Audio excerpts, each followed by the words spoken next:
Assalamualaikum warahmatullahi wabarakatuh. Perkenalkan, nama saya Fauzia Pumalo. Saya dari kelas 4C, jurusan Pendidikan Guru Sekolah Dasar, Fakultas Ilmu Pendidikan, Universitas Negeri Gorontalo. Baik, pada kesempatan kali ini, saya akan menjelaskan materi tentang penilaian hasil belajar dalam pembelajaran IPS di sekolah dasar.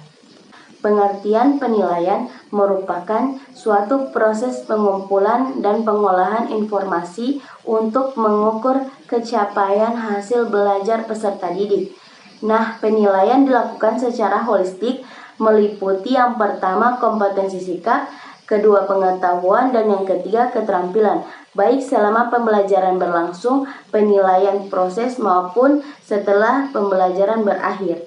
Nah, pelaksanaan penilaian kelas terdapat berbagai istilah. Yang pertama yaitu penilaian oleh pendidik, di mana oleh pendidik merupakan bentuk penilaian terhadap hasil belajar peserta didik yang dilakukan oleh pendidik selama proses dan akhir pembelajaran, yang meliputi yang pertama kompetensi sikap, kedua pengetahuan, dan yang ketiga keterampilan yang dilakukan secara terencana dan sistematis. Baik, penilaian yang kedua yaitu penilaian autentik, merupakan bentuk penilaian yang menghendaki peserta didik menampilkan sikap menggunakan pengetahuan dan keterampilan yang diperoleh dari pembelajaran dalam situasi yang sesungguhnya atau situasi nyata. Yang ketiga yaitu penilaian diri, merupakan penilaian yang dilakukan sendiri oleh peserta didik secara reflektif untuk membandingkan posisi relatifnya dengan kriteria yang telah ditetapkan. Dan yang keempat, penilaian berbasis portofolio, merupakan penilaian yang dilaksanakan peserta didik untuk menilai keseluruhan proses belajar peserta didik yang dimaksud dalam penugasan baik perorangan maupun kelompok di dalam atau di luar dan dalam waktu yang tertentu. Yang kelima yaitu ulangan harian, merupakan kegiatan yang dilakukan secara periodik untuk menilai kompetensi pengetahuan peserta didik setelah menyelesaikan satu kompetensi atau subtema. Ulangan harian terintegrasi dengan proses pembelajaran. Yang keenam, ulangan tengah semester, merupakan kegiatan yang dilakukan oleh pendidik untuk mengukur pencapaian kompetensi peserta didik di tengah semester. Dan yang ketujuh yaitu ulangan akhir semester, merupakan kegiatan yang dilakukan oleh pendidik untuk mengukur pencapaian kompetensi peserta didik di akhir semester. Karakteristik penilaian.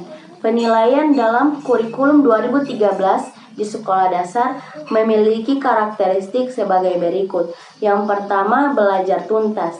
Ketuntasan belajar merupakan tingkat minimal pencapaian kompetensi sikap, pengetahuan, dan keterampilan, meliputi ketuntasan substansi dan ketuntasan belajar dalam kurun waktu belajar. Para kompetensi sikap KI1 dan KI2, pemberian umpan balik, dan pembinaan sikap dilakukan secara langsung ketika perilaku peserta didik tidak mencapai kriteria baik.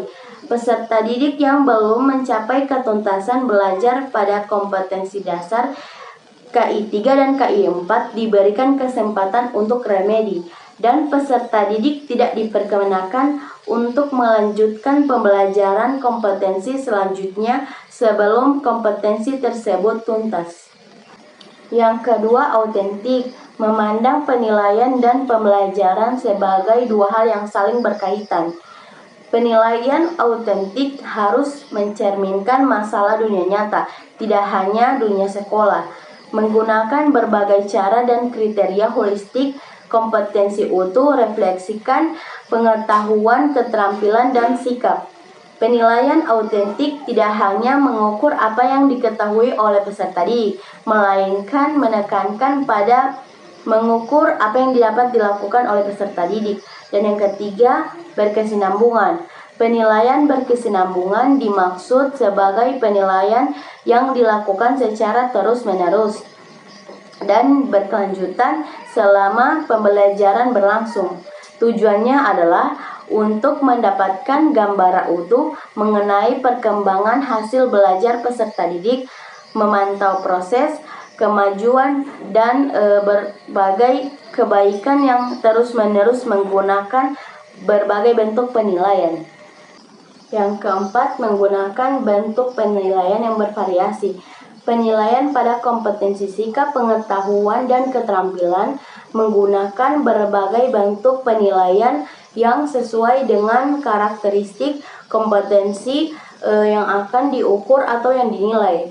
Berbagai bentuk penilaian yang dapat digunakan antara lain yaitu tes tertulis, tes lisan, tes penilaian produk, penilaian portofolio, kinerja, proyek, dan pengamatan atau observasi.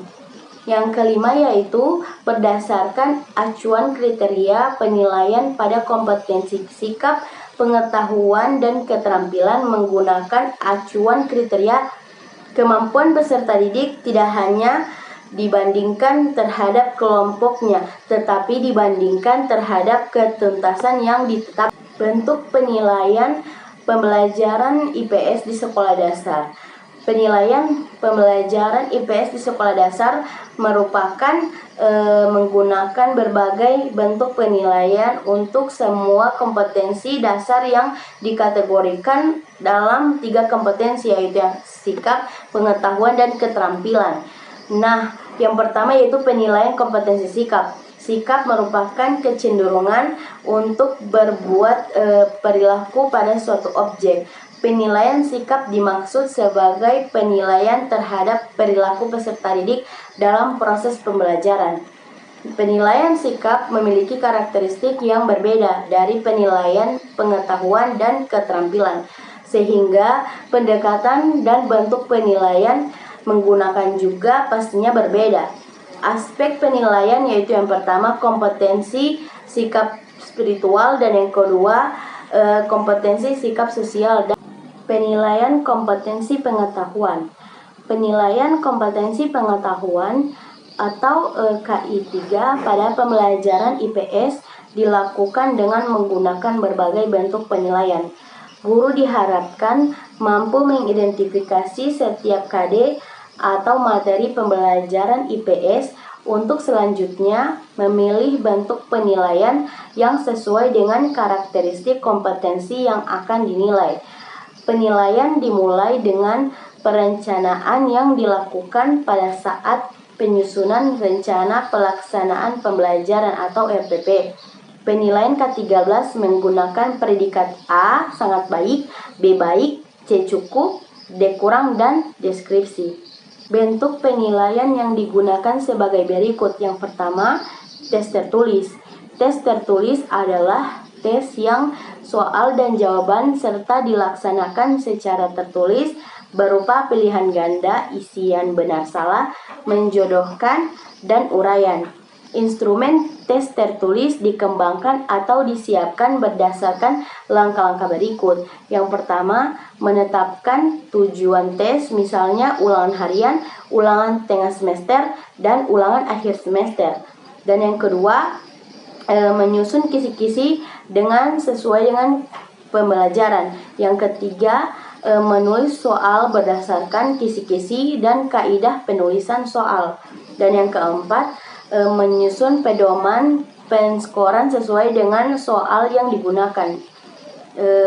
Tes lisan. Tes lisan merupakan pertanyaan-pertanyaan yang diberikan oleh guru secara lisan dan peserta didik merespon pertanyaan tersebut secara lisan sehingga menumbuhkan sikap berani berpendapat. Jawaban dapat berupa kata, frasa, kalimat, maupun paragraf. Dan yang ketiga, penugasan. Penugasan adalah pemberian tugas kepada peserta didik untuk meningkatkan pengetahuan dari materi yang sudah dipelajari. Pemberian tugas dapat juga diberikan pada materi yang akan dipelajari sebagai bentuk stimulus pada peserta didik. Penugasan ini dapat dilakukan baik secara individu ataupun kelompok sesuai dengan karakteristik materi tugas yang diberikan. Baiklah, itulah materi yang dapat saya sampaikan. Lebih dari kurangnya saya mohon maaf. Kesempurnaan hanyalah datang dari Allah dan kekurangan datanglah dari diri saya sendiri. Wabillahi taufik wal hidayah. Wassalamualaikum warahmatullahi wabarakatuh.